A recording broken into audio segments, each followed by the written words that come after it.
चलो जी शुरू करते हैं। आज पी ब्लॉक एलिमेंट, साथ साथ नोट्स बनाते रहना बिकॉज चैप्टर थोड़ा लंबा है।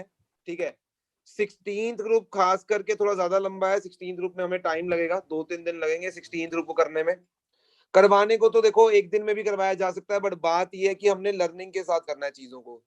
तो लर्निंग के साथ करेंगे तो उतनी करेंगे जितनी हमसे रोज की हजम होएंगी और जितना तुम उसको इंटरेस्ट से करोगे। ठीक है, तो आज हम स्टार्ट करते हैं P block elements. Last chapter है तो खुशियां मना लो, इसके बाद जो काम है वो डबल होने वाला है, बट वो रिवीजन में डबल होगा। कोर्स वाइज तुम एक बार फ्री हो चुके हो कि हाँ हमारा कोर्स जो है वो कंप्लीट हो चुका है 12th क्लास का। अब हमें बस अपने रिवीजन पे फोकस करना है। तुम्हारा 5th को पहला टेस्ट सॉल्यूशन का है, तो टेस्ट सीरीज में भेज दूंगा। आजकल में मैं ठीक नहीं था तो मैंने भेजी नहीं। टेस्ट सीरीज में भेज दूंगा तुम्हें, बट तुम अपने 5th नवंबर की टेस्ट की तैयारी कर सकते हो। सॉल्यूशन चैप्टर का टेस्ट होगा। क्लियर है? ठीक है सर। देखो पी ब्लॉक एलिमेंट्स में कौन से ग्रुप आते हैं हमारे पास। Group number 13, group number 14, group number 15, 16, 17 और 18। अब तुम्हारे लिए खुशी की बात क्या है कि ग्रुप नंबर 13, 14 और 15 ये +1 का पार्ट है। ठीक है, वैसे ग्रुप नंबर 15 तुम्हारी +2 की एनसीईआरटी में है, बट ये +1 में शिफ्ट कर दिया गया है। तो ये तुम्हें नहीं पढ़ने हैं, सिर्फ बोर्ड्स वालों को इस पे फोकस नहीं करना है। बोर्ड्स वालों को केवल 3 ही ग्रुप्स पढ़ने हैं, दैट इज 16, 17 एंड 18। क्लियर है? आज हम ग्रुप नंबर 16 से स्टार्ट करेंगे इस चैप्टर को। तो ग्रुप नंबर 16 में सबसे पहले मुझे बता दो कि कौन से एलिमेंट्स हैं। तो मैं कहूंगा उस से टीपो, यस और नो? यस तो सर। मेरे पास ग्रुप 16 में कौन से एलिमेंट्स हैं? ऑक्सीजन, सल्फर, सेलिनियम, टेलुरियम और पोलोनियम। पहले बताओ मेरी इतनी बात समझ आ रही है? Yes sir. देखो डिटेल में हमने क्या पढ़ना होता है, हर ग्रुप के जो पहले 2 एलिमेंट्स होते हैं ना उनको हमें किस में पढ़ना होता है? डिटेल में पढ़ना होता है। बाकियों को नहीं पढ़ना होता डिटेल में। सिर्फ जो हर ग्रुप के पहले 2 मेंबर्स हैं, जैसे मैं ग्रुप 17 पढ़ाऊंगा, फ्लोरीन, क्लोरीन, ब्रोमीन, आयोडीन और एंस्टेंटाइन, तो इसमें भी हमारा फोकस जो रहेगा वो किस पे रहेगा? फ्लोरीन और क्लोरीन पे रहेगा सारा फोकस। ठीक है, जब मैं ग्रुप नंबर 18 पे जाऊंगा, that is helium, neon, argon, Heena, Neena और करीना का एक्सरे, रंगीन। तो यहाँ पर तो एज सच हम सबको ही पढ़ेंगे बिकॉज सारी गैसेस क्या है? इनर्ट है। Are you getting my point और not? Yes sir. Yes sir. भाई पार्टिसिपेट कर सकते हो तो मेरे लिए बहुत ही एक अच्छी सी बात हो जाएगी अगर तुम अपने मुंह से थोड़े से अक्षर बोल दोगे तो ग्रुप 16 में हाँ स्टार्ट जी करने जा भैया। रहा हूँ। Group 16 that is oxygen family, जिसके एलिमेंट्स हैं सल्फर, मेरी आवाज डबल सैलूरियम। हो रही है ये आपकी। डबल हो रही है आवाज। मेरे को पता नहीं क्या रीजन है इसका, मे भी किसी का माइक जो है वो अनम्यूट करके देख लो, सही हो जाएगा।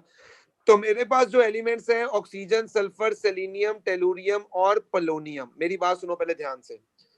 पूरे टेबल में क्या तुम मुझे बता सकते हो कौन से मेटलॉइड्स हैं हमारे पास? कौन से एलिमेंट्स मेटलॉइड्स हैं पूरे पीरियोडिक टेबल में? तो ध्यान से सुनना, कौन से एलिमेंट्स हमारे पास मेटलॉइड्स हैं पूरे पीरियोडिक टेबल में, उसका फायदा बताऊंगा क्या है। तो पूरे टेबल में हमारे पास मेटलॉइड्स कौन से हैं शिवम? ध्यान से सुनियो। बालिका, सीता, गीता, ऐश्वर्या सब ट्यूशन आते शिवम के लिए। तो भैया बालिका, वो हाँ जी बोलो। घर पे थोड़ा काम चल रहा है इसलिए माइक म्यूट। ठीक है, तो बालिका, सीता, गीता, ऐश्वर्या सब ट्यूशन आते। पूरे पीरियोडिक टेबल के अंदर ये जो एलिमेंट्स हैं ये क्या है? मेटलॉइड्स। मेटलॉइड्स का मतलब तुम जानते ही हो, जो मेटेलिक और नॉन मेटेलिक कैरेक्टर यानी दोनों ही शो करते हैं, एसिड और बेस दोनों से रिएक्ट करते हैं। अब तुम्हारा जो टेलुरियम है वो भी क्या है? एक मेटलॉइड है। यस और no? Yes sir. Yes sir. देखो ये कोड हमेशा के लिए याद रखना, टेलुरियम एक मेटलॉइड है। मेटलॉइड के ऊपर हमेशा तुम्हें मिलेगा नॉन मेटल। पूरे पीरियोडिक टेबल में ये ट्रेंड तुम देख सकते हो, मेटलॉइड के ऊपर मिलेगा नॉन मेटल और मेटलॉइड के नीचे तुम्हें मिलेगा मेटल। तो पहले तो ये पता लग गया कि इन एलिमेंट्स में से कौन से नॉन मेटल्स हैं और कौन से मेटलॉइड्स हैं और कौन से मेटलॉइड्स हैं। पूरे पीरियोडिक टेबल में मेटलॉइड्स कौन से हैं? बालिका, सीता, गीता, ऐश्वर्या सब ट्यूशन आते। तो ये मेटलॉइड्स है। और मेटलॉइड्स पहचान लेने से फायदा क्या होगा, मेटलॉइड्स के ऊपर तुम्हें क्या मिलेंगे, नॉन मेटल्स, और मेटलॉइड्स के नीचे तुम्हें क्या मिलेंगे, मेटल्स। पहले बोलो इतनी बात समझ आ रही है? Yes sir. Yes yes sir. Sir. शायद तुम्हें पता होगा ग्रुप 16 को चाल्कोजन फैमिली भी बोलते हैं, चाल्कोजन फैमिली। कोई मुझे Yes. बता सकता है इसको चाल्कोजन फैमिली क्यों बोलते हैं? Why chalcogen family? सुनो ध्यान से, लिपिका को पता है इसका आंसर? सुनो ध्यान से, जो भी हम मेटलर्जी पढ़ के आए हैं क्लास 10th में, क्या सबने मेटलर्जी पढ़ी थी क्लास 10th में, जिसमें हम मेटल को Yes, ऑब्टेन sir. करते थे उसके ओर से? याद करो, मेटल Yes, को sir. उसके ओर से ऑब्टेन करने का जो प्रोसेस होता था उसे हम बोलते थे मेटलर्जी। जितने भी अर्थ में हमें ओर्स मिलते हैं ना, ओर्स, जितने भी ओर्स मिलते हैं वो मेनली उनमें क्या होता है, ऑक्सीजन या सल्फर। और ऑक्सीजन और सल्फर बेसिकली किस ग्रुप के एलिमेंट्स हैं, 16 ग्रुप के। तो इसलिए इनको बोलते हैं चाल्कोजन फैमिली, यानी ore forming elements. Most of the ores जो होते हैं उनमें ऑक्सीजन और सल्फर ही होते हैं एलिमेंट्स, तो इसीलिए इनको बोलते हैं चाल्कोजन फैमिली। चाल्कोजन का यहाँ पर मतलब है ore forming elements. Are you getting my point और not? Yes sir. Yes, Yes, sir. sir. हाँ जी भैया। सबसे पहले मैं डिस्कस करूंगा ध्यान से, जितना मैं पढ़ाऊंगा ना रोज का, अगर तुमने हजम कर लिया तो समझ लो संडे तक या मैक्सिमम मंडे तक तुम्हें ये चैप्टर टिप्स पे हो जाएगा, मेरी गारंटी है। बट उसके बाद तुम्हें Okay. भूलेगा तो डेफिनेटली भूलेगा ही भूलेगा। अब जब हम रिवीजन करेंगे ना, उसमें नहीं तुम्हें चीजें भूलने दूंगा मैं, टेंशन छोड़ दो। तो अब हम सबसे पहले डिस्कस करेंगे atomic radius. Atomic Properties radius शुरू हो रही है यहाँ से।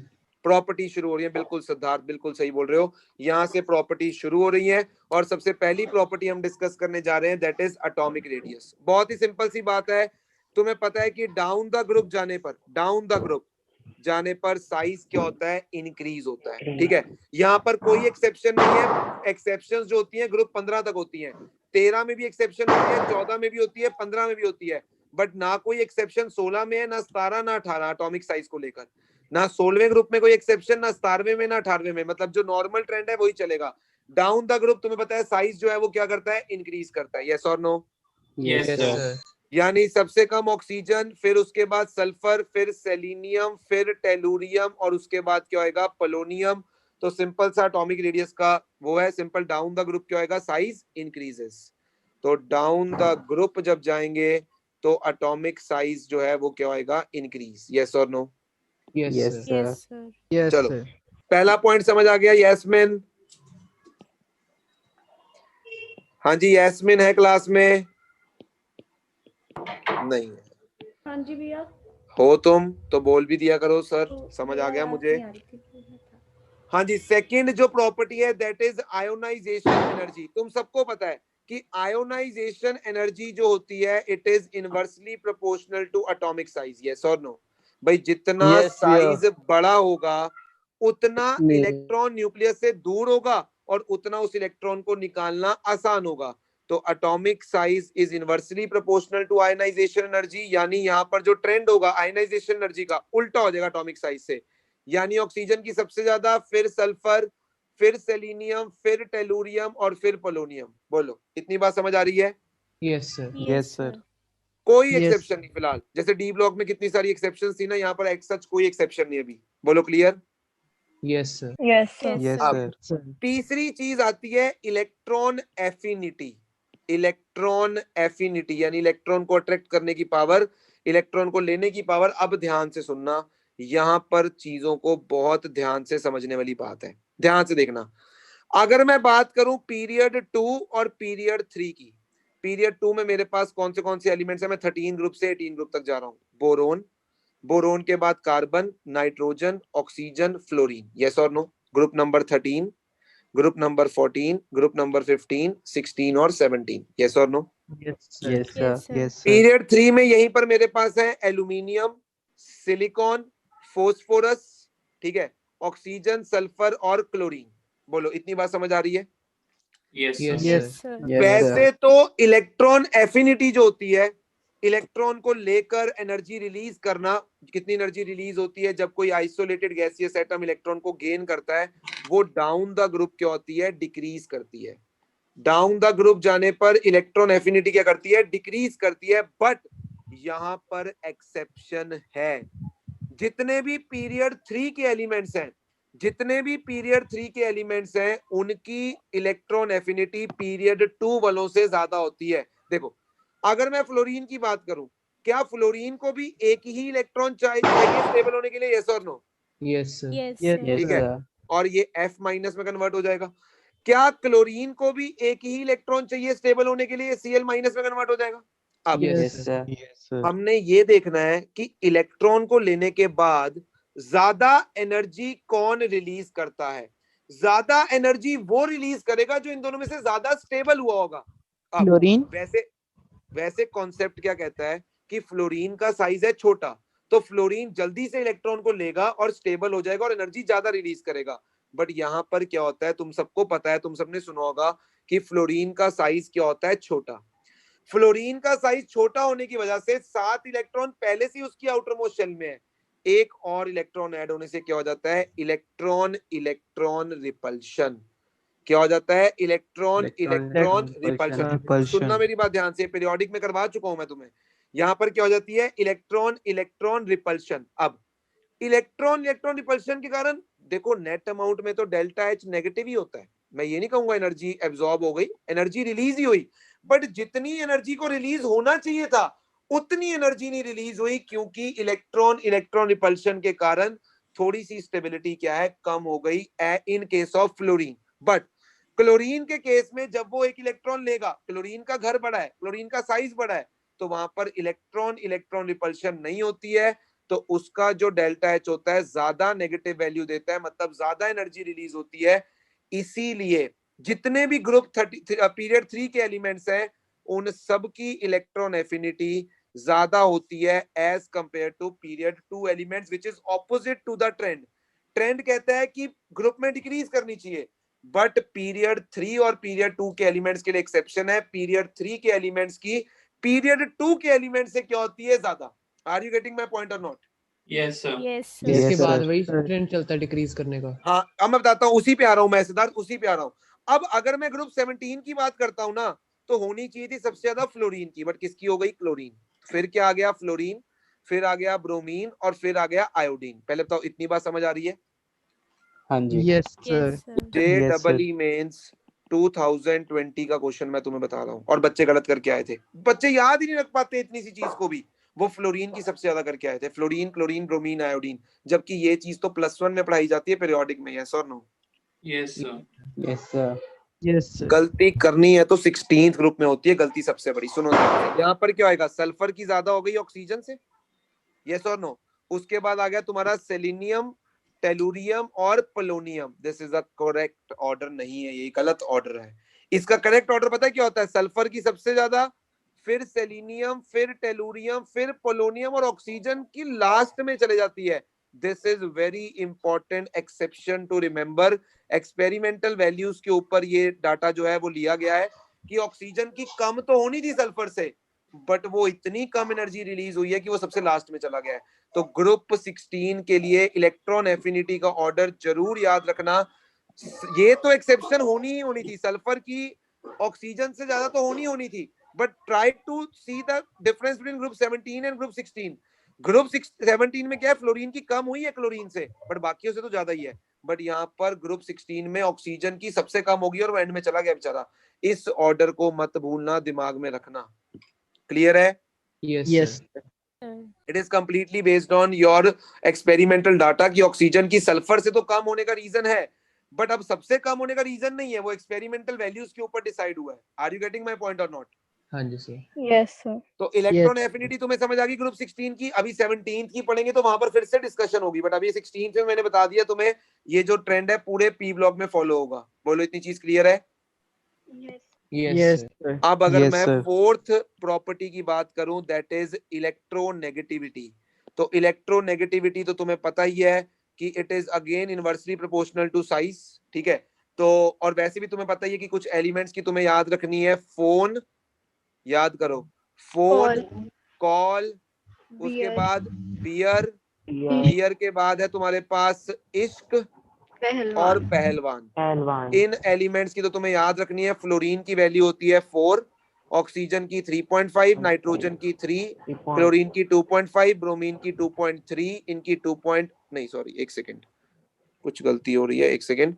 फ्लोरीन की हो गई 4, ऑक्सीजन की 3.5, नाइट्रोजन और 3, क्लोरीन की सेम नाइट्रोजन और क्लोरीन की सेम होती है, दैट इज 3, फिर 2.5, फिर 2.3, फिर 2.1।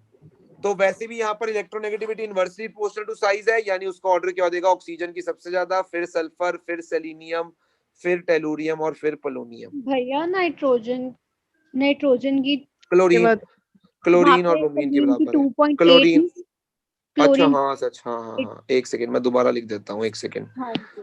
मैंने भी सारा मिटा दिया चक्के, रुको।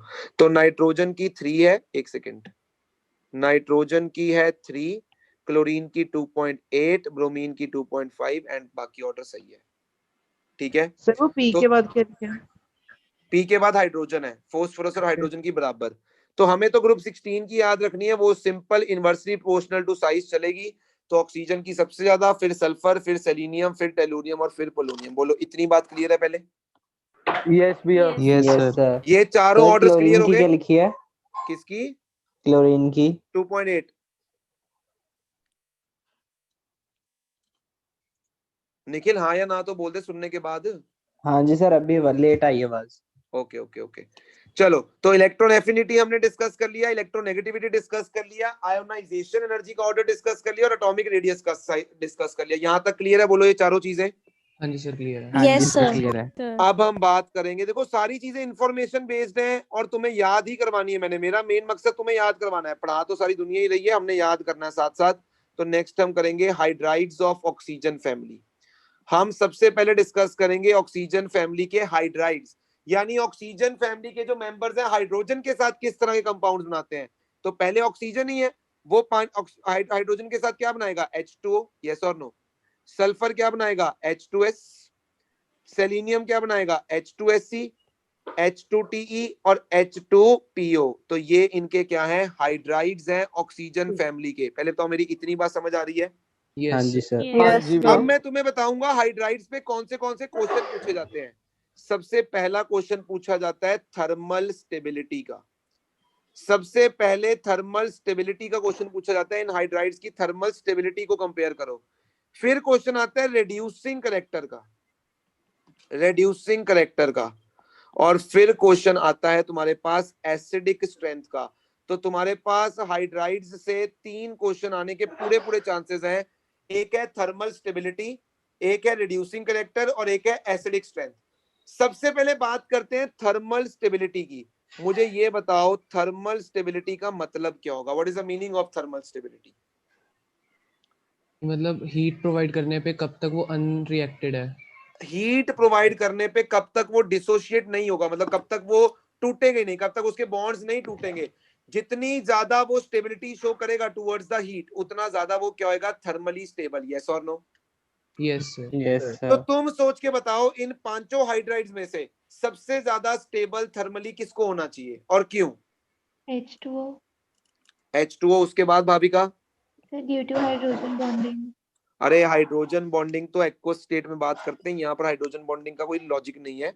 बट H2O की थर्मल स्टेबिलिटी सबसे ज्यादा है, फिर H2S है, फिर H2SC है, फिर H2TE है और फिर H2PO है। ऑर्डर तो ये है थर्मल स्टेबिलिटी का, बट रीजन क्या है, what is the reason?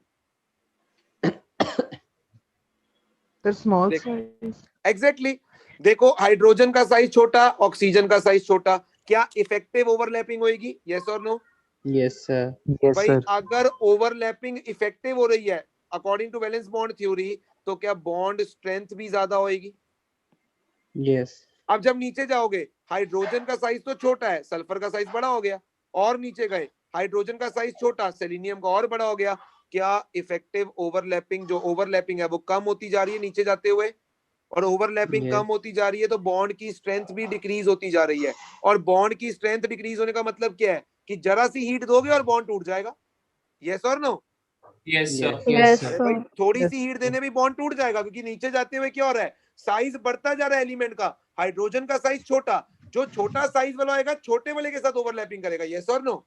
Yes sir. Yes मेरी सर। बात तो समझो ध्यान से, छोटा वाला छोटे के साथ ओवरलैपिंग करेगा, बड़े वाला बड़े के साथ करेगा। तो जैसे जैसे नीचे जा रहे हैं हाइड्रोजन का साइज तो छोटा है, बट तुम्हारे जो ऑक्सीजन, सल्फर, सेलेनियम, इसका साइज बढ़ता जा रहा है, जिसकी वजह से ओवरलैपिंग घटती जा रही है। बॉन्ड की स्ट्रेंथ डिक्रीज होती जा रही है, बॉन्ड अच्छा नहीं बन रहा है, तो जरा सी हीट देने पे बॉन्ड क्या होएगा, ब्रेक हो जाएगा, यानी थर्मल स्टेबिलिटी सबसे कम किसकी हो जाएगी, H2PO की। बोलो पहला ऑर्डर समझ आया तो बोलो yes. Yes Yes, sir. Yes, sir. पक्की बात है। Yes Yes, sir. अब मुझे बताओ रिड्यूसिंग करेक्टर का मतलब क्या होगा। रीजन लिख लेना, मैंने रीजन नहीं लिखा है, पहले रीजन लिख लो फटाफट से, 1 मिनट का टाइम दे रहा हूँ, रीजन लिख लो फटाफट से। रीजन लिख लोगे तो बता देना, आगे चलते हैं।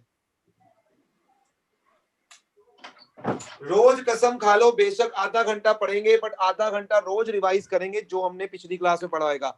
यही मंत्र है पी ब्लॉक को याद करने का। खत्म करके क्या एवरेज की चोटी पे थोड़ी चढ़ जाना, सिलेबस खत्म हो गया भाई, सिलेबस आना भी तो चाहिए, यस और no. Yes sir. Yes, sir. ये मैटर नहीं करता सिलेबस कहाँ पे जल्दी खत्म हुआ, ये मैटर करता है कि कितना तुम्हें आता है।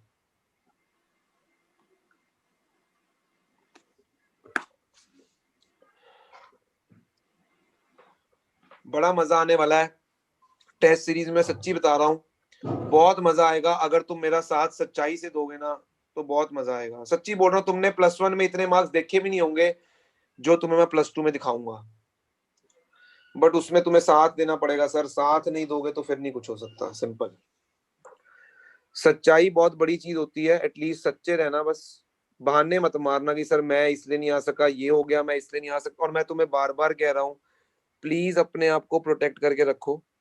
ये बहुत ज्यादा बीमारी फैली हुई है, डेंगू वगैरह, प्लीज अपने आप को प्रोटेक्ट करो। तुम्हारे एक बार डेंगू होना मतलब तुम्हारी 10 क्लासें छूट जाएंगी। Are you getting my point और not? Yes Yes, sir. sir.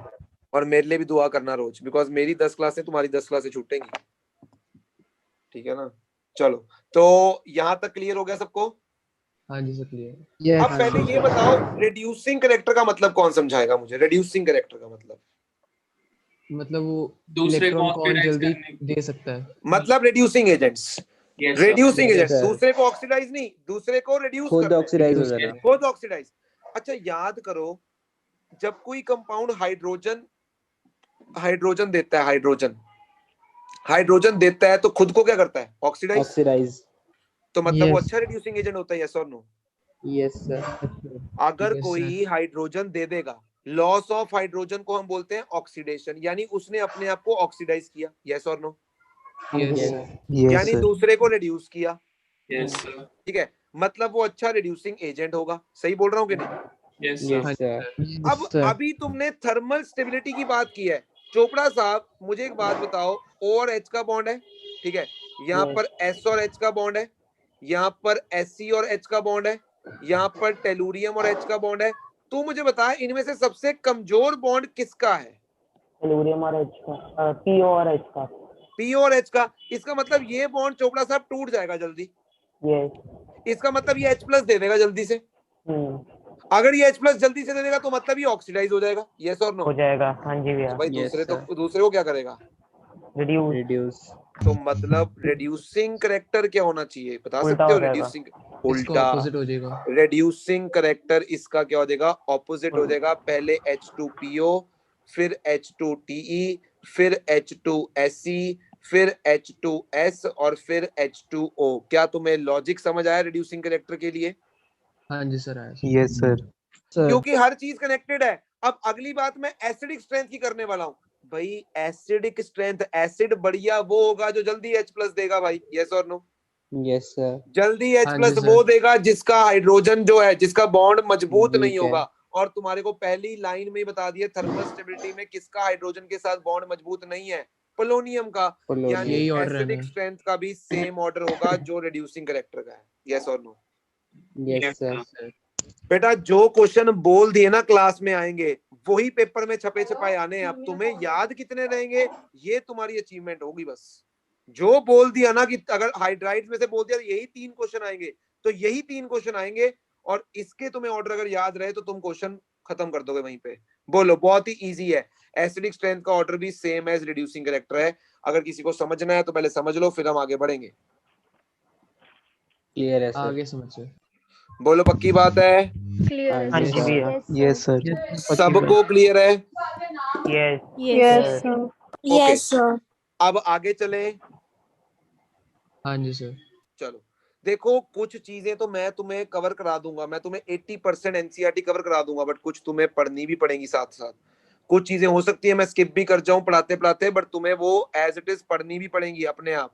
जैसे डी एंड एफ को तो तुम्हें पढ़ने की जरूरत नहीं है, हमने ऑलमोस्ट सारी चीजें कवर कर दी हैं। हम यहाँ पर भी 80% चीजें कवर करने की कोशिश करेंगे, बट कुछ चीजें तुम्हें खुद भी पढ़नी पड़ेंगी इस चैप्टर में। एक बार रीड तो मारना ही पड़ेगा ये चैप्टर, बट काफी चीजें कवर हो जाएंगी, ठीक है। अब ओके सर। हाइड्राइड्स के बाद मैं किस पे आ रहा हूँ, हेलाइड्स ऑफ ऑक्सीजन फैमिली के ऊपर। हाइड्राइड्स के बाद मैं किस पे आ रहा हूँ, हेलाइड्स ऑफ ऑक्सीजन फैमिली, मतलब हेलोजन के साथ ऑक्सीजन फैमिली के मेंबर्स किस तरह से अपना बिहेवियर शो करेंगे, किस तरह के हेलाइड्स बनाएंगे। तो मैं तुम्हें बता देता हूँ, ना सेलेनियम ज्यादा हेलाइड्स बना पाता है, ना टेलुरियम, ना पोलोनियम। सिर्फ पहले ही दो एलिमेंट्स जो है वही मेनली हेलाइड्स के साथ कंबाइन होते हैं। ऑक्सीजन कंबाइन होता है तो बनता है O2F2, ठीक है।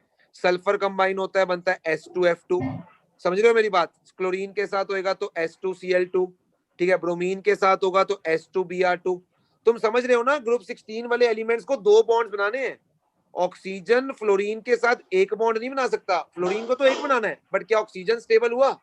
नहीं। तो इसलिए ऑक्सीजन दो जुड़ जाएंगे और ये बन जाएगा O2F2। अब ऑक्सीजन स्टेबल है, यस और नो? Yes, sir. और तुम्हें याद है ऐसा ही कुछ H2O2 का भी होता है, H2O2 भी ऐसा ही कुछ होता है, यस और नो? परऑक्साइड लिंकेज होती है। Yes sir. और H2O2 का स्ट्रक्चर बता सकता है कोई कैसा होता है? केमिकल बॉन्डिंग में बताया था +1 में। H2O2 book like structure. Open book like, क्या बात है शैली जी, आज तो तुमने कमाल कर दिया है। H2O2 का स्ट्रक्चर होता है बुक लाइक स्ट्रक्चर, खुली किताब जैसा स्ट्रक्चर होता है। ये देखो, क्या ये तुम्हें किताब दिख नहीं रही होगी? अभी मैं दिखाने की कोशिश करता हूँ। क्या ये ओपन बुक लग रही है? Yes sir. Yes. Yes, sir. तो ऐसा स्ट्रक्चर होता है H2O2 का, यानी O2F2 का भी ओपन बुक लाइक स्ट्रक्चर होगा, यस और नो? Yes, sir. Sir. अच्छा, S2Cl2 का भी ऐसा ही होगा, S2Br2 का भी ऐसा ही होगा, यस और no? Yes Sir, sir. oxygen or chlorine? Oxygen और Chlorine. हाँ, O2Cl2 भी ऐसे ही स्ट्रक्चर होगा ना, ओपन बुक लाइक स्ट्रक्चर। मतलब मेनली जो हेलोजन के साथ कंपाउंड्स बनाते हैं वो ये एलिमेंट्स बनाते हैं, ऑक्सीजन और सल्फर। नीचे वाले एलिमेंट्स के कंपाउंड ज्यादा हाइलाइट्स देखे नहीं जाते हैं। Are you getting my point और नॉट? अब यहाँ पर Yes, ना sir. एक क्वेश्चन Yes, आता है sir. इंपॉर्टेंट, और वो क्वेश्चन नोट बना के लिख लेना। कहता है Sc2Cl2, जिस तरह से S2Cl2 बन रहा है, कहता है Sc2Cl2 डज नॉट एग्जिस्ट। बड़ा ही अच्छा क्वेश्चन है, और पूछा कैसे जाएगा वो तो और भी खूबसूरत है कि पेपर में ऐसे पूछा जाएगा तुम सोच भी नहीं सकते। पहले तो ये देखो कि जैसे H2F2 हो रहा था, S2Cl2 हो रहा था, Sc2Cl2 नहीं बनता। पहले मेरी इतनी बात समझ आ रही है? Yes. हाँ जी Yes, सर। होता क्या है, Sc2Cl2 के दो मॉलिक्यूल्स जो हैं ये कन्वर्ट हो जाते हैं किसमें, ये तुरंत SeCl4 और Sc बना देते हैं। ये तुरंत क्या बना देते हैं, SeCl4 और Sc। यानी जैसी Sc2Cl2 बनता है, उसके दो मॉलिक्यूल्स इकट्ठे होकर क्या बना देते हैं, SeCl4 और Sc। भूलना नहीं है, ये भूलना नहीं है, सुनो ध्यान से। यहाँ पर सेलेनियम की मुझे जल्दी से बताओ ऑक्सीडेशन स्टेट क्या है? Left hand side, reactant side पे सेलेनियम की ऑक्सीडेशन स्टेट +2 S2. के +1? +1. +1 और राइट हैंड साइड पे सेलेनियम की +4 और यहाँ पर 0, यस और नो? Yes, sir. इसका मतलब +1 से +4 गया तो बड़ी, और +1 से 0 गया तो कम हुई। बता सकते हो ऐसी रिएक्शन जिसमें एक ही एलिमेंट की ऑक्सीडेशन स्टेट बढ़ती भी हो और कम भी होती हो? Disproportionate reaction. प्रपोर्शनेशन रिएक्शन बोला जाता है, जिसमें एक ही एलिमेंट की ऑक्सीडेशन स्टेट घटती भी हो और बढ़ती भी हो। ये बड़ा ही इंपॉर्टेंट है, मैं बार बार बोल रहा हूँ, जिस चीज में मैं स्ट्रेस देता हूँ उसे इंपॉर्टेंट मार्क कर लो और अपने दिल में बसा लो, अपने दिमाग में बसा लो। Sc2Cl2 does not exist. जैसी Sc2Cl2 बनता है, उसके दो मॉलिक्यूल्स डाइमराइज होकर क्या बना देते हैं, SeCl4 और Sc। क्या मेरी इतनी बात समझ आई? Yes sir. Yes, sir. Paper में क्वेश्चन कैसे आया था, नीट या मेंस का क्वेश्चन है, मुझे याद नहीं है। क्वेश्चन था विच ऑफ द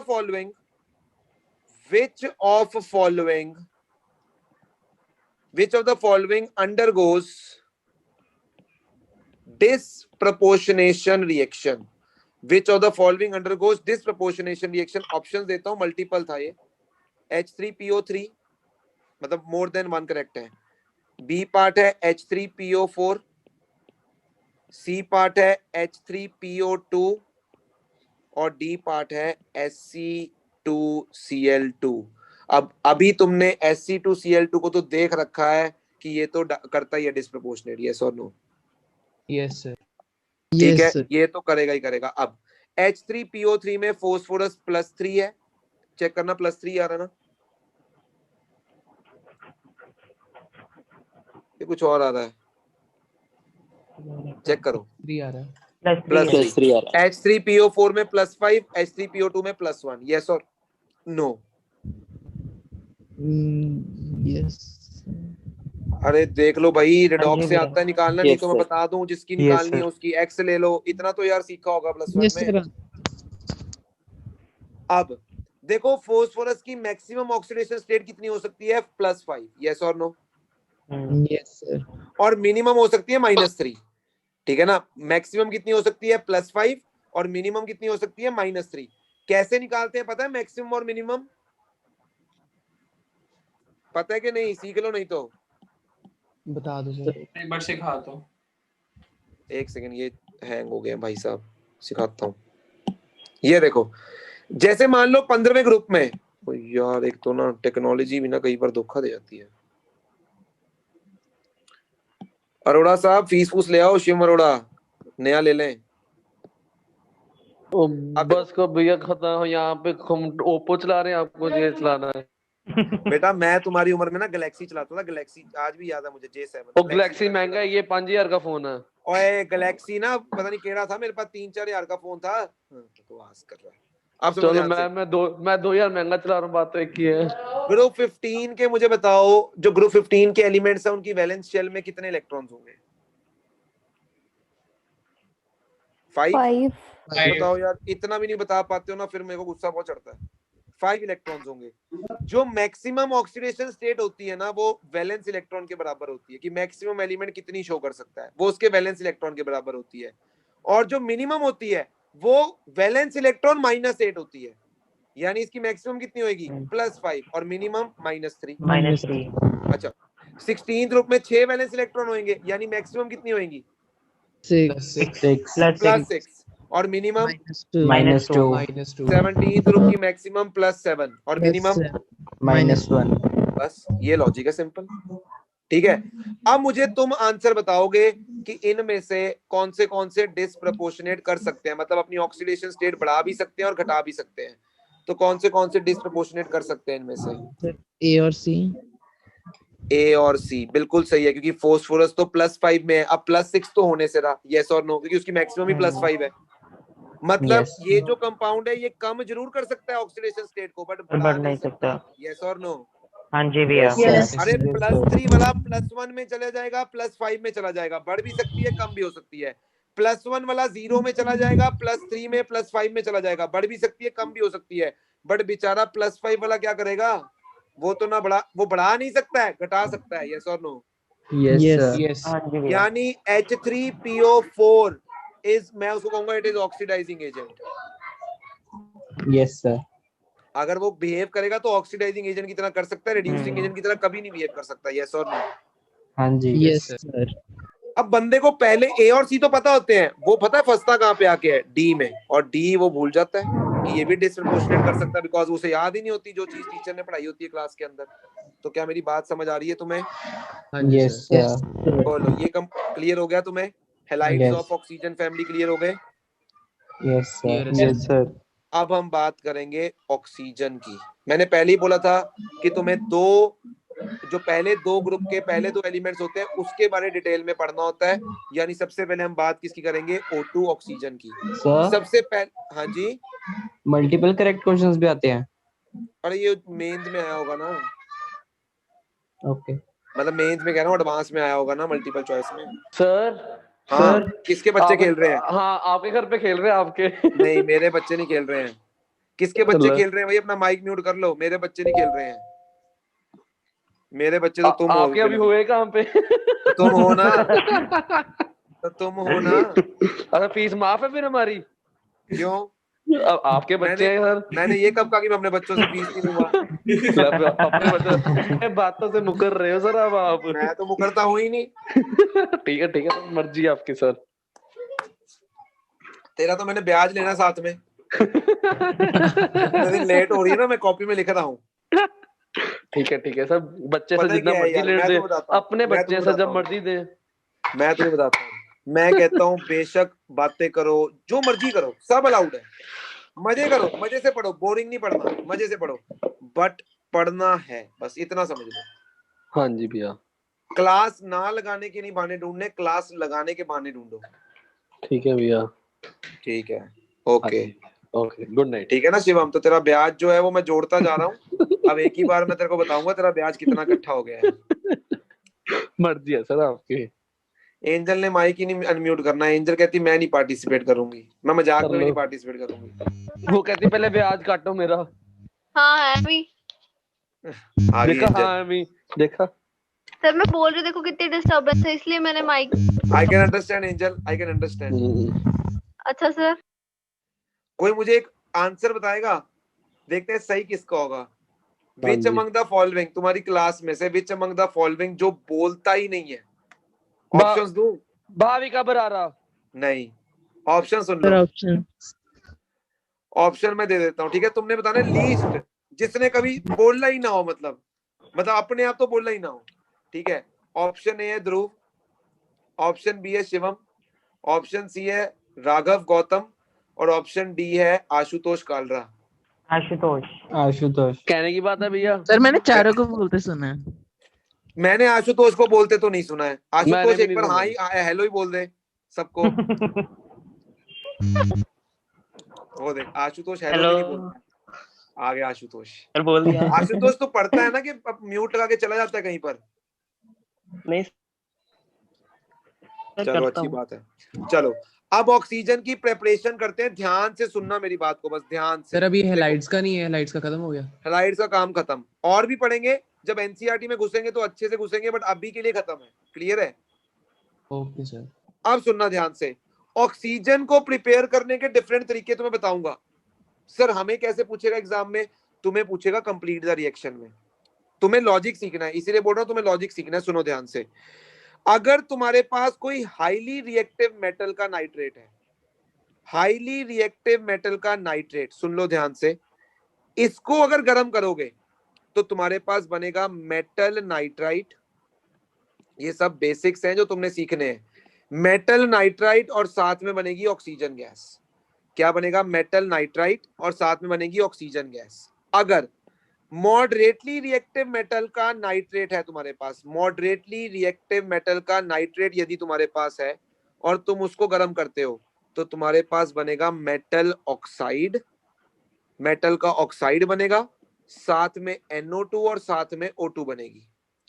अब अगर तुम्हारे पास लो रिएक्टिव मेटल का नाइट्रेट है, लो रिएक्टिव मेटल का नाइट्रेट है, तो इसको गर्म करने पे तुम्हारे पास बनेगा मेटल प्लस नाइट्रेट और प्लस बनेगा O2। ये अगर तुम्हारे दिमाग में पल्ले पड़ गई ना बात, तो तुम कुछ भी रिएक्शन कंप्लीट कर सकते हो। हाईली रिएक्टिव मेटल का नाइट्रेट यदि डीकंपोज होगा तो मेटल नाइट्राइट बनेगा और O2 मिलेगी। मॉडरेटली रिएक्टिव मेटल का नाइट्रेट हीट होगा तो metal oxide plus NO2 plus O2। और तुम्हें याद होगा, अगर तुम्हें मैं ये रिएक्शन याद करवाने की कोशिश करूं, PbNO3 twice, try to remember this, क्या बनता है? हाँ जी, PbO 10th का plus reaction NO2 plus O2। NO2 के ब्राउन बिल्कुल फ्यूम्स, सर। याद करो, NO2 के brown fumes. Yes class sir. 10 Yes, ये रिएक्शन क्लास 10th में पढ़ रखी है तुमने? Yes sir. यस समझ सर। रहे हो मेरी बात को? एक सेकंड यहाँ हाँ जी, हाँ। हाँ जी। तो हाँ ये जी। रिएक्शन हमें पढ़ रखी है, बट हमें लॉजिक नहीं पता था उस टाइम पे। आज हम कॉन्सेप्ट सीख रहे हैं कि हाईली रिएक्टिव मेटल का nitrate, metal nitrite plus O2, मतलब तीनों केसेस में O2 तो मिलनी है, O2 तो मिलनी है। बट यहाँ पर मेटल नाइट्रेट, यहाँ पे मेटल ऑक्साइड और NO2, और यहाँ पर मेटल और नाइट्रेट। अब सुनना ध्यान से, सुनना ध्यान से। अगर NaNO3 को गर्म किया, पेपर में ऐसे आएगा, कंप्लीट द रिएक्शन, बोलो क्या बनेगा? NaNO2 मेटल का नाइट्राइट, ये हाईली रिएक्टिव है, और O2 खत्म। अगर KNO3 को हीट किया तो KNO2 प्लस। अरे नाइट्राइट पता है ना, NO2 -1 को बोलते हैं नाइट्राइट। आ रही है मेरी बात समझ? Yes Yes, sir. Yes, sir. अगर कॉपर नाइट्रेट को हीट किया, ऊपर मैंने लेड नाइट्रेट के साथ भी दिखाया, सेम कॉपर नाइट्रेट ये मॉडरेटली रिएक्टिव है, तो क्या बनेगा? Copper oxide plus NO2 plus O2, same PbNO3 twice के साथ होगा। यस और नो? Yes Yes, sir. और अगर AgNO3 को हीट करोगे तो बनेगा Ag plus NO2 plus O2। मेरी बात समझ आ रही है? Yes sir. Yes, sir. Yes, यहाँ sir. पर भी NO2 कर लो, NO2। तो ये कॉन्सेप्ट अगर तुम सीख गए और दिमाग में रख लिया तो फिर काम बड़ा ही आसान हो जाएगा तुम्हारे लिए। अभी क्या बोला है? नाइट्रेट की जगह NO2 आनी है। हाँ, नाइट्रेट की जगह NO2, metal plus NO2 plus O2, यानी हाईली रिएक्टिव मेटल का नाइट्रेट होगा तो वो हीट करने पे मेटल नाइट्राइट और O2 देगा। मॉडरेटली रिएक्टिव वाला metal oxide plus NO2 plus O2 देगा, और लीस्ट रिएक्टिव नाइट्रेट जो होगा वो मेटल NO2 और O2 देगा। बोलो। यस सर, क्लियर है। Yes, sir. की बात है। वैसे एक रिएक्शन तुमने क्लास 10th में भी पढ़ रखी है, याद करवाने की कोशिश करूंगा ऑक्सीजन की प्रिपरेशन के लिए। KClO3 on heating gives KCl plus O2. This reaction is used for preparation of oxygen in lab. Yes वैसे सर। 10th तुम्हें याद है ना, देख लो अभी तक। Yes, sir. यस भैया। 10th की Yes, sir. खासियत ही ये है कि वो भूलती नहीं है ना, वैसे 10th तो बड़ी सिलेबस मजेदार बहुत कम थी। था। तो used for preparation of oxygen gas in labs, ये भी एक मेथड है ऑक्सीजन की प्रिपरेशन का। ये भी कंप्लीट द रिएक्शन की फॉर्म में आ सकता है। यस और no? Yes sir. Yes, sir. अच्छा, इतनी बात समझ आ गई। पहला मेथड मैंने बता दिया, नाइट्रेट से। फर्स्ट मेथड नाइट्रेट से कैसे ऑक्सीजन गैस मिलेगी। सेकंड मेथड पे चलते हैं। एक तो पता नहीं आज हैंग बड़ा हो रहा है यार। सेकंड मेथड पर, by heating oxides, by heating oxides. जब हम ऑक्साइड्स को हीट करेंगे तब भी हमें ऑक्सीजन मिलेगी। ध्यान से सुनना। अब मेरे पास अगर हाईली रिएक्टिव मेटल का ऑक्साइड है तो ये हीट करने पे कुछ नहीं देगा तुम्हें, ठीक है। मॉडरेटली रिएक्टिव मेटल का ऑक्साइड अगर होगा तुम्हारे पास तो ये तुम्हें हीट करने पे देगा metal oxide plus O2, metal oxide plus O2। समझ रहे हो मेरी बात? यस नहीं, सर। एक Yes, सेकंड। sir. बट तुम मेटल ऑक्साइड मिलेगा तुम्हें, तो मेटल ऑक्साइड को ही तो तुम हीट कर रहे हो। यस और नो? मेटल प्लस ऑक्सीजन मिलेगा तुम्हें, metal plus oxygen, metal plus oxygen मिलेगा तुम्हें। अगर तुम मेटल ऑक्साइड को गर्म करोगे तो तुम्हें मेटल प्लस ऑक्सीजन मिलेगा। मैं मेटल ऑक्साइड बोल रहा हूँ, मेटल प्लस साथ में क्या मिलेगा तुम्हें? ऑक्सीजन मिलेगा। बोलो, इतनी बात समझ आ रही है? हाँ जी भैया। Yes, sir. मैं कुछ रिएक्शंस तुम्हें एनसीईआरटी से भी दिखाता, बट अभी एनसीईआरटी मैंने खोली नहीं है। मैं कल एनसीईआरटी खोलूंगा और कुछ रिएक्शंस तुम्हें वहां से भी दिखाऊंगा। तो ऑक्सीजन फिलहाल के लिए अभी इतना ही है, ठीक है। एक हमने बनाया KClO3 gives KCl plus O2 से, ठीक है। एक हमने मेटल नाइट्रेट को हीट करने पे देखा क्या बनेगा, और मेटल ऑक्साइड को हीट करने पे देखा है क्या बनेगा। बोलो, इतनी चीज क्लियर है? हाँ जी सर, क्लियर। Yes, sir. अब हम बात करते हैं ओजोन की। ऑक्सीजन का ही एक कंपाउंड जिसकी हम बात करेंगे, दैट इज ओजोन। ओजोन एक ही लिखिए, हाईली रिएक्टिव मेटल ऑक्साइड से कोई नहीं, highly reactive metal oxide heat करने में कुछ नहीं देगा। मॉडरेटली और लीस्ट वाले मेटल और ऑक्सीजन दे देंगे, वो तुम अपने आप लिख लो, मैंने इसलिए छोड़ दिया है। Okay sir. ठीक है, अब ध्यान से मेरी बात को सुनना। ओजोन के बारे में पढ़ाने जा रहा हूं तो ध्यान से फोकस होकर सुनना। एक सेकंड, मेरे को कॉल आ रहा है, एक सेकंड।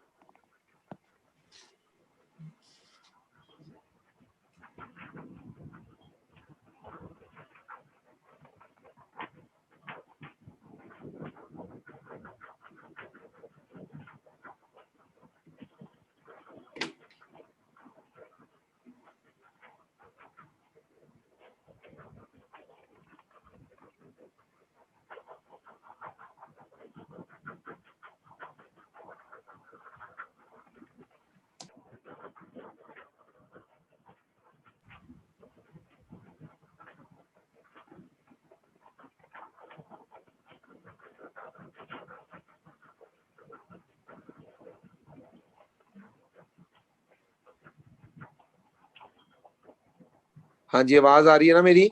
आ रही है सर।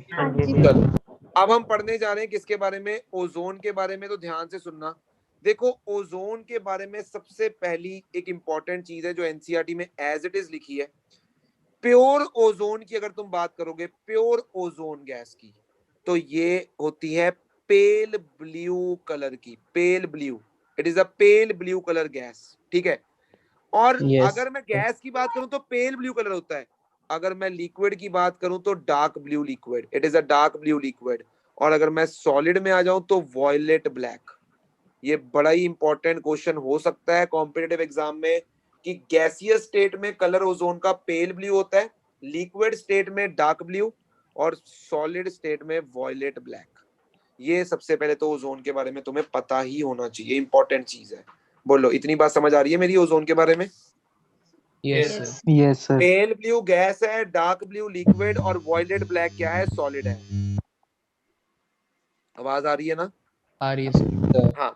Yes. अब O3 का स्ट्रक्चर सबसे इंपॉर्टेंट है। O3 का स्ट्रक्चर देखो, ऑक्सीजन डबल बॉन्ड ऑक्सीजन, और यहाँ पर अगर सिंगल बॉन्ड बना दोगे तो देखो ये वाला ऑक्सीजन जो है वो स्टेबल नहीं होगा, यस और नो?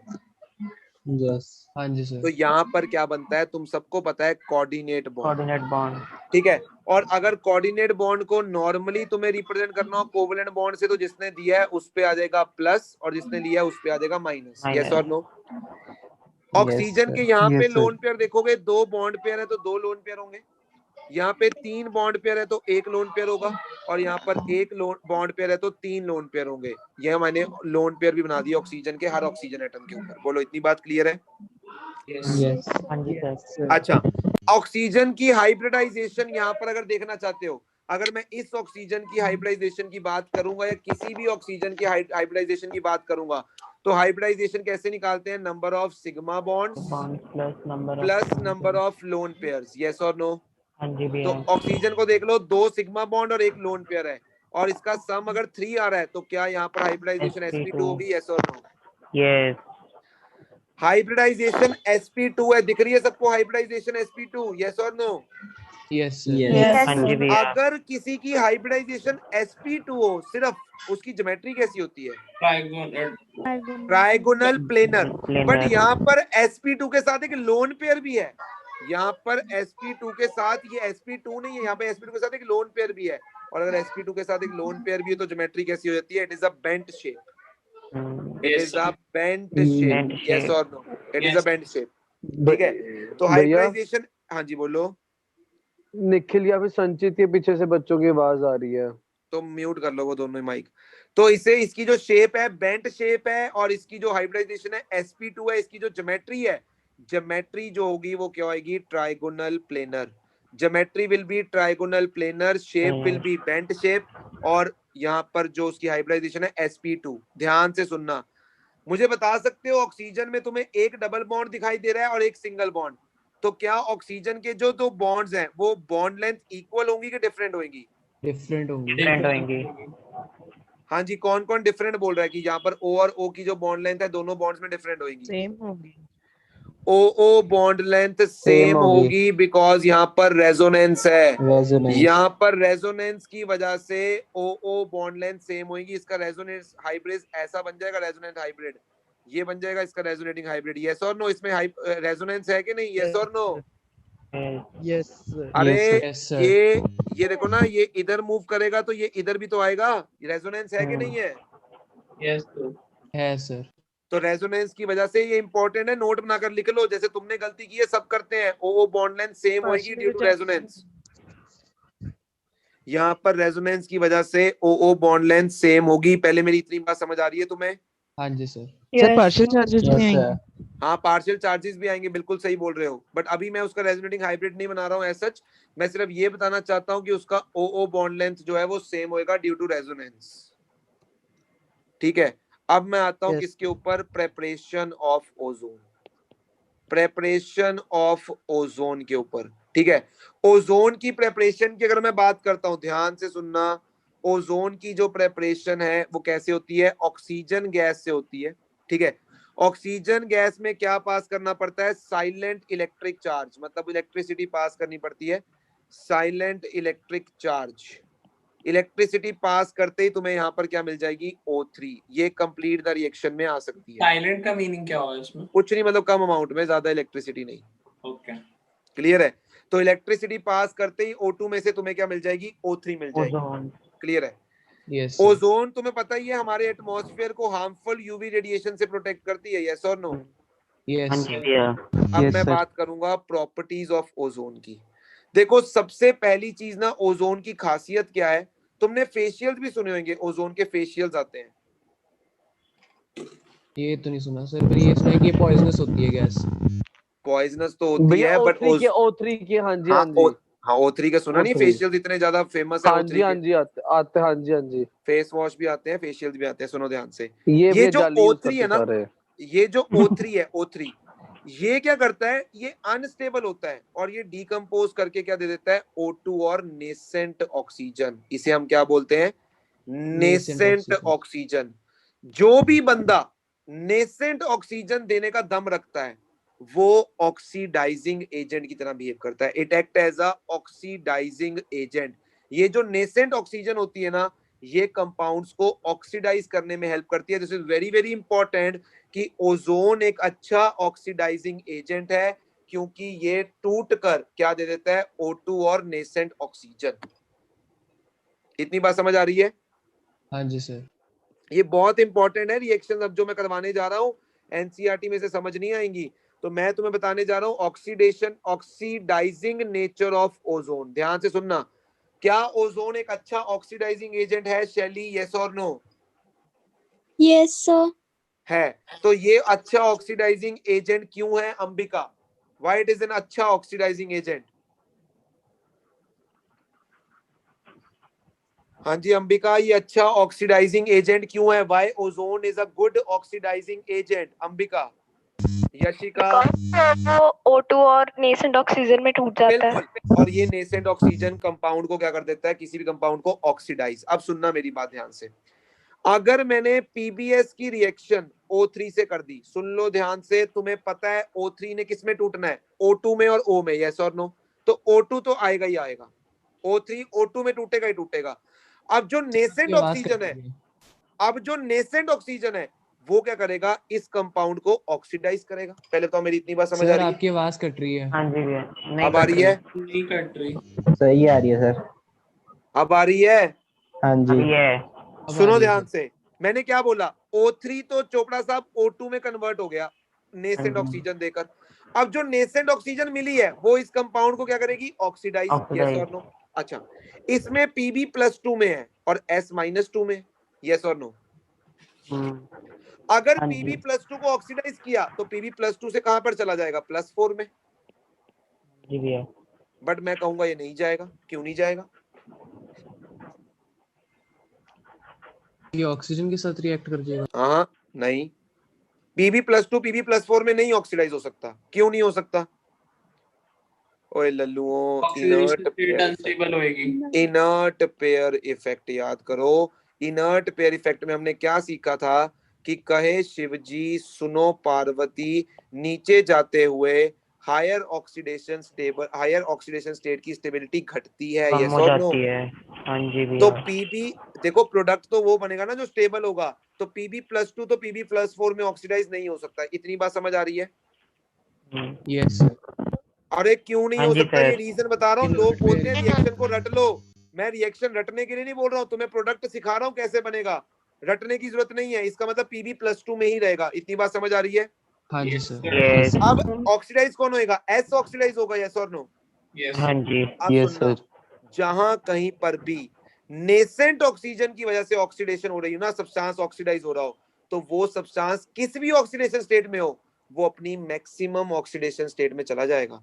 अब सल्फर -2 में है तो मैक्सिमम कितनी है उसकी? +6। +6।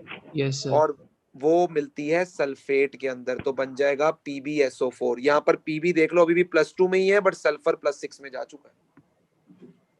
ओके। भाई ठीक है साहब, सर। लोग रिएक्शन रटने के लिए बोलते हैं, मैं तुम्हें कॉन्सेप्ट समझा रहा हूँ। O3 ने O2 में चेंज होना है, कंफर्म्ड। जो नेसेंट ऑक्सीजन उसने दी है, उसने Pb को भी ऑक्सीडाइज करना था, S को भी ऑक्सीडाइज करना था। Pb ऑक्सीडाइज हो नहीं सकता तो S ऑक्सीडाइज हो गया। अब S ऑक्सीडाइज होके 0 में भी जा सकता था, +2 में भी जा सकता था, +4 में भी। बट नेसेंट ऑक्सीजन जहां पर भी होती है वहां पर एलिमेंट अपनी maximum maximum oxidation oxidation state तक जाता है। इतनी बात समझ आई? हाँ जी भैया। Yes sir. यस नहीं आई? सर। तुम्हें नहीं आई, मुझे पता है। आ गई। आ गई। पक्की बात है? Yes sir. यस भैया। Yes sir. अब अगर मान लो यहाँ पर रिएक्शन आ जाती है तुम्हारे पास I-, प्लस O3 और प्लस H2O। पहली कंफर्म बात है O3 ने O2 तो बनाना ही बनाना है, O2 ये तो छोड़ ही देना दो। यस और नो? यस यस अब सर। I माइनस यहाँ पर अपनी मैक्सिमम ऑक्सीडेशन स्टेट में जाएगा। आप सुन लो, आयोडीन के लिए उसकी मैक्सिमम ऑक्सीडेशन स्टेट देखी जाती है HiO3 में, और देखो HiO3 में उसकी कितनी आ रही है, +5। ये उसकी मैक्सिमम ऑक्सीडेशन स्टेट देखी जाती है HiO3। ठीक है, ये एसिड है, HiO3 इज एन एसिड। सुनना, बट पहले I माइनस किस में जाएगा, I2 में। पहले वो -1 से कहां पे चला गया, 0 में। ऑक्सीडाइज अभी भी हुआ है, यस और नो? यस हाँ जी सर। फर्दर I2 को पानी में डालने पर ये कंपाउंड मिल जाएगा HiO3। फर्दर जब I2 बनेगा ना, उसको अगर पानी में डालोगे तो कंपाउंड क्या मिल जाएगा, HiO3। मेरी इतनी बात समझ आ रही है? हाँ जी सर। तो दो चीजें तो तुम्हें याद होगी, I माइनस ऑक्सीडाइज होकर I2 में चला गया और O3 O2 में चला गया। ठीक है, और H2O यहाँ पर OH माइनस बन जाता है। ये रिएक्शन एज इट इज पूछी जाती हैं, इसलिए बोल रहा हूँ इनको ध्यान से देख लो एक बार। ठीक है सर। अब ठीक सुनो, है सर। क्या सुनो आई मेरी। की मैक्सिमम ऑक्सीडेशन स्टेट 7 नहीं होनी चाहिए? अरे होती 7 है, बट 7 वाला कंपाउंड ही नहीं दिखता उसका कोई। ठीक है समझ रहा है? तो इसलिए ठीक है भैया। HiO3 मतलब ऐसा एसिड जिसमें उसकी मैक्सिमम होती है वो HiO3 है। IF7 में वो दिखता है +7 उसका, बट ऐसा एसिड सोचना होता है जिसमें उसकी मैक्सिमम होगी। तो उस कंपाउंड, वो कंपाउंड HiO3 होता है। तो वो बनेगा, आयोडीन को जब पानी में डालेगा तो वही बनेगा तेरे पास, HiO3। सर ये जब HiO3 बन जाएगा फिर जो वाटर है वो OH नेगेटिव में बन जाएगा। हाँ बिल्कुल बिल्कुल बिल्कुल बिल्कुल बिल्कुल। वो आगे क्या होगा, हमारे पास उसकी रिएक्शन नहीं है अभी NCERT में। पहले अब मेरी बात सुनो। यहीं तक करना है बस। हाँ बस, अब मेरी बात सुनो ध्यान से। क्या तुम्हें याद है, तुमने बायोलॉजी में एक पढ़ा था कि कहीं पर भी स्टार्च हो तो उसको आयोडीन से चेक कर सकते हो? Yes sir. ये तो बायो वालों को पता होता है कि कहीं पर भी स्टार्च होता है पत्ते पे, अगर मान लो फूड बना हुआ है स्टार्च, तो आयोडीन से अगर टेस्ट करोगे ना तो ब्लू कलर का सॉल्यूशन ब्लू हो बनता है। जाता है। yes or no? Blue black होता है। ब्लू हाँ ये जी। भी याद Yes, रखना sir. कि आयोडीन और स्टार्च का टेस्ट जो होता है ब्लू कलर होता है। पढ़ा हुआ ना 10वीं में? हाँ जी यस भैया। सर। अब देखो, कुछ रिएक्शन एनसीईआरटी में नहीं भी होंगी, मैं तुम्हें उनका लॉजिक सिखाऊंगा, कॉम्पिटिटिव में तो आ सकती हैं। O3 + I2, O3 + P4, O3 + S। पहले मेरी बात सुनो ध्यान से, मैं एक प्रोडक्ट तो बता ही सकता हूँ, O2 बनेगा, यहाँ भी O2 O2 आएगा, यहाँ भी O2 आएगा। यस और नो? अब आयोडीन 0 में है, ये उस एसिड में कन्वर्ट हो जाएगा जिसमें इसकी ऑक्सीडेशन स्टेट मैक्सिमम दिखाई Maximum देती है। होगी। जल्दी से बोलो, वो कौन सा है? HiO3 HiO3। काम खत्म। फोस्फोरस 0 में है, फोस्फोरस अपनी मैक्सिमम ऑक्सीडेशन स्टेट वाले एसिड में कन्वर्ट हो जाएगा। और अभी मैंने तुम्हें पीछे बताया था फोस्फोरस की ऑक्सीडेशन स्टेट वाला मैक्सिमम कौन सा था, H3PO4। क्या यहाँ पर फोस्फोरस की मैक्सिमम होती है ऑक्सीडेशन स्टेट +5? हाँ जी भैया Yes. +5 सल्फर 0 है, अपने मैक्सिमम ऑक्सीडेशन स्टेट वाले एसिड में जाएगा, जो कि +6 क्या है, H2SO4। यहाँ पर +6 होती है। यस और नो? Yes sir. अरे बोलो यार। हाँ जी भैया। ये रिएक्शंस रटनी नहीं है, कुछ रटना नहीं है, मैं तुम्हें कॉन्सेप्ट सिखा रहा हूँ, कॉन्सेप्ट को समझ लो बस एक बार। बोलो। क्लियर है सर। Yes, sir. मतलब ओके, रिपोर्ट है। मैक्सिमम स्टेट वाला कंपाउंड Yes, का sir. फॉर्मूला कैसे प्रेडिक्ट करना है? मैक्स एसिड, तुमने मैक्सिमम ऑक्सीडेशन स्टेट वाला एसिड हाँ सोचना जी है भैया। इन रिएक्शंस में, मैक्सिमम ऑक्सीडेशन स्टेट वाला। ठीक है? ओके भैया। यस अब तुम्हें पता है कि ओजोन की डिप्लीशन हो रही है, एग्री करते हो कि नहीं?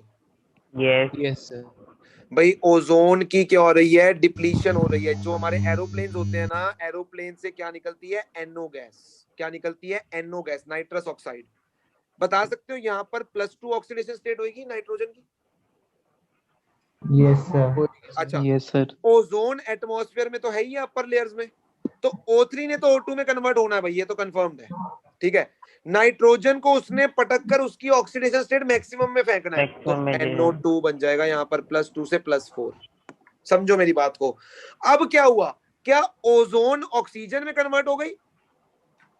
यस तो इसका मतलब ओजोन लेयर तो डिप्लीट हो रही है ना, वो तो ऑक्सीजन में कन्वर्ट हो रही है। यस और नो? हाँ जी। Yes sir. तो ये रिएक्शन भी बड़ी इंपॉर्टेंट है, डिप्लीशन ऑफ ओजोन लेयर वाली। फिर मतलब एयरप्लेन ज्यादा चलाने से डिप्लीशन हो रही है या फिर ग्लोबल वार्मिंग से? एग्जैक्टली एयर, वो मतलब बहुत सारे कारण है, बट एक कारण तो जेट एयरप्लेन्स भी हैं जो नाइट्रस ऑक्साइड गैस रिलीज करते हैं। ओजोन उस नाइट्रस ऑक्साइड को NO2 में कन्वर्ट कर देता है और O2 में खुद कन्वर्ट हो जाता है, तो ओजोन खत्म हो रहा है और O2 में कन्वर्ट होता जा रहा है। ठीक है सर। भाई इतनी बात समझ आ रही है? हाँ हाँ जी जी भैया। अब मैं Yes. तुम्हें ये Yes, नोट्स sir. भेजूंगा, कल इसको रिवाइज करके आना। मेरे को तुम्हारी पूरी पार्टिसिपेशन दिखेगी तो पी ब्लॉक याद होगा, वरना तुम्हारी इच्छा और तुम्हारी सब कुछ तुम्हारे ऊपर डिपेंडेंट है पी ब्लॉक का। मेरा कोई डिपेंडेंट रोल नहीं है पी ब्लॉक में। जितना तुम कल याद मतलब रिवाइज करके आओगे उतना बेटर तुम्हें पी ब्लॉक याद हो जाएगा। बोलो। ठीक है सर। ओके भैया। चलो कल मिलते हैं। सर मेरा क्लियर कर देना उसका। हाँ हाँ सर एक और चीज, वो जो बाकी बचा है डी ब्लॉक, जो बाकी डीएनए ब्लॉक बचा है वो तुम्हें सैटरडे और संडे ब्लॉक करवाऊंगा, खत्म। सैटरडे और संडे। Okay sir. अभी कॉल